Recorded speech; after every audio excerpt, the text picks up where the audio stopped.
Hi, I'm Nikki and here's Alex, and we're going to share with you a little routine of exercises that you can do at home if you have a foam roller. So start by lying on your foam roller with your arms stretched out into a T position, and this as long as your shoulders feel comfortable. And I just start with say 3 or 4 breaths in this position just to help slow the breathing down and help to start opening up the shoulders. Once you've taken 3 or 4 breaths there, you can simply then take your arms up toward the ceiling. And as you take your arms up toward the ceiling, I'd like you to feel like you can hug your shoulder blades around the foam roller. So this exercise is great to strengthen the shoulder blade muscles, which is good for your posture. So hugging the foam roller with your shoulder blades, you'll take your arms now slowly above the head and then back down.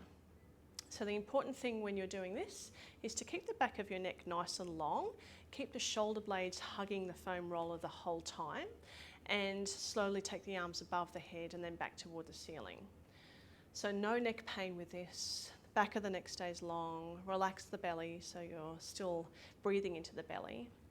And don't let go of the foam roller with your shoulder blades, and that will help those muscles become stronger, which can help you with your posture. So let's just do 3 more of those. Great.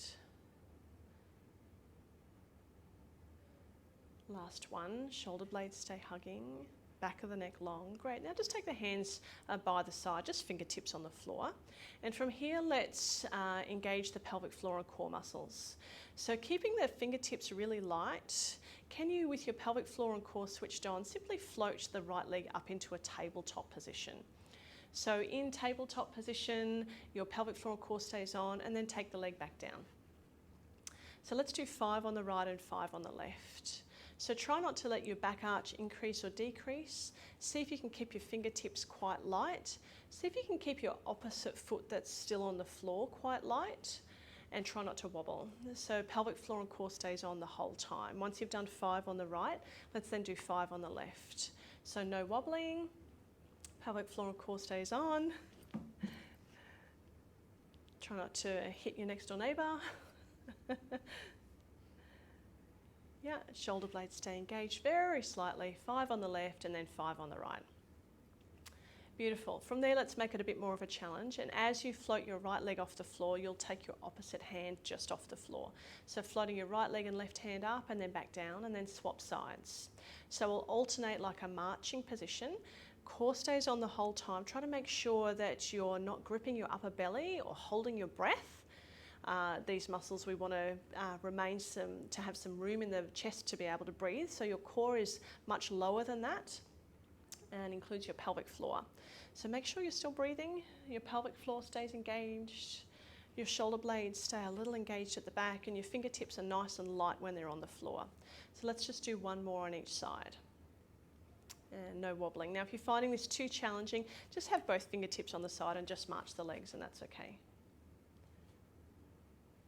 Great. And from here, let's then go to opening up the chest again. So you'll take your hands wide over the foam roller, stretch out the chest, and then see if you can extend the legs, extend the arms slowly above the head. So take the arms slowly above the head and then back down. Let's just do 4 of these. So as you do this, no shoulder pain. So if you've got shoulder impingement, just stick with a stretch only. But if your shoulders are pain-free, you can take a snow angel arm stretch up and over the head. Let's do 2 more of those. Remembering to keep the back of the neck nice and long, so don't let your chin poke forward. Great. And then let's try 1 more slightly more challenging exercise with the core. So fingertips just by your side, and see if you can take your right leg into tabletop position and then your left leg into tabletop position, and try not to let your tummy pop out. And from here, see if you can extend your right leg very slightly away from your body and then come back, and then swap sides. And the left leg extends away and then come back. And try to breathe out on the way out and in on the way back. Try not to wobble. See if you can keep your fingertips light. This is much more challenging core exercise, so if you're not strong enough in your core, simply go back to the slightly easier exercise or the easier version of this. Excellent. From here, take 1 leg down at a time and then you'll roll off your foam roller and come onto all fours. And in all fours, I'd like you to have the roller in front of you horizontally. So as the foam roller is horizontal, you can take your hands onto the foam roller, thumbs pointing upwards, and just stretch the foam roller away to get a nice stretch into the shoulders. Now, if you've got shoulder impingement, don't do this one, it's too strong, but it's a nice stretch if your shoulders are comfortable enough, and then roll back. So we'll just take 2 in the frontwards direction, and then we'll take the foam roller onto a slight diagonal. So you'll take your foam roller onto a little diagonal, and then stretch the foam roller away, and you'll open up one side of the rib cage, so into the lats. So let's take 2 stretches in that direction, and then we'll simply swap sides. Great. And then take the foam roller onto the next diagonal, and then see if you can simply roll the roller away. Yes, and that way you'll open up and breathe into the side ribs, trying to open up that space.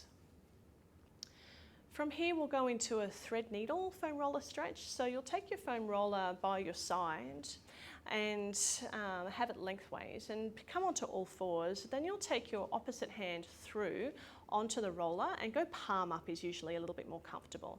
And then roll the roller away and then roll back. Let's do 3 on each side. So as you roll the roller away, try to keep your chin slightly tucked under. It protects the neck a little bit. You can round the spine a bit like a cat stretch, and you can bend your support elbow. So that hand that's on the floor, that elbow can bend, so you can stretch the foam roller as far as you can. Then we'll simply take 3 on the other side. So onto all fours. And simply taking the foam roller through, again, chin tucked under very slightly, pushing the floor away to get a little bit of a cat stretch between the shoulder blades, and just creating yourself a nice foam roller stretch here. After you've completed this nice, easy foam roller routine, you can just come into a child's pose stretch, simply to stretch out the body and relax the belly, rest the head on the floor, and just take 2 or 3 slow breaths.